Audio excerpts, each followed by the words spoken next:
Hey, in Revelation, John is taking a memo from Jesus. Jesus is dictating his heart. He's telling him, here are my thoughts. And he tells him to write some letters to 7 different churches. And each church, he encourages a little bit. He tells them, this is what you're doing right, but this is what you're doing wrong. And here's where you need to watch yourself. Here's where you need to check yourself before you wreck yourself. And it was for 7 actual churches in what is now modern day Turkey. But it also speaks to us. It speaks to the church at large, speaks to everybody who's trying to follow Jesus. And it challenges us, it encourages us, it warns us, it builds us up. It tells us what is important to Jesus. It tells us what really bugs Jesus. And so it's important to us. It's important for us to get to know and to check this out and to see, okay, what is going on here? Because it's important stuff. And one thing that really just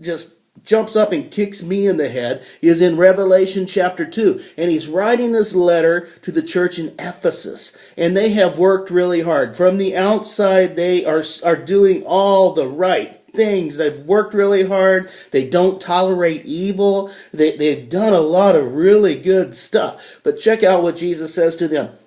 In verse 4 of chapter 2, he says this, "However, I have this against you. You have abandoned your first love. Do you remember what it was like before you fell? It's time to rethink and change your ways. Go back to how you first acted." They've lost this deep passion that they once had. When they first started following Jesus, they were consumed by this deep passion for him, by this deep love for him and his word, and they wanted to know him better. They just wanted to spend time with God. And now they're still doing all the right stuff. They're going through the motions. From the outside, it looks really good, but there's no heart in it. From the outside, they still look like they're doing everything right. They're doing all the right stuff. They're enduring tough times for God. They're going through all this for him, but they've lost their loving feeling. Okay, they still give God their time. They still give God their service, but they don't give God themselves.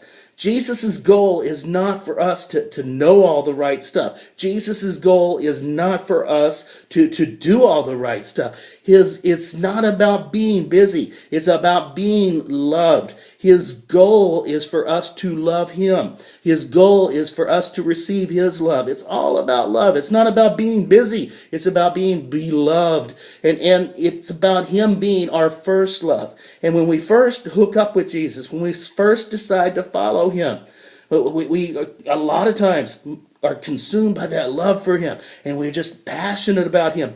We don't care who knows it. We're in love, and we want everybody to know. We want everybody to see. We don't care. But as time goes on, we're still doing the right stuff. We're still going through the motions, and we look like a nice little Christian boy or girl.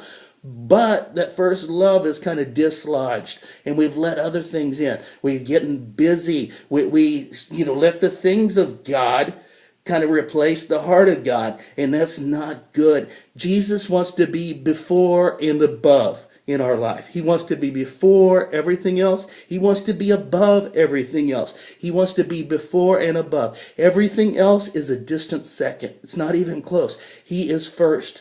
Not our first duty, and not our first priority, and not our first chore. He wants to be our first love. He wants to be the first thing that we think about in the morning, the last thing we think about at night, and the thing that we think about all day. He wants us to be consumed by our love for him. So we need to check ourselves. And it says this, rethink, and just check your love, check your love meter, and see if you're at the place where you need to be. If you're just busy or you're beloved, and get back to where you once came from. Get back to where you need to be. Make him first. Make him before and above everything else. God bless you guys. Giddy up.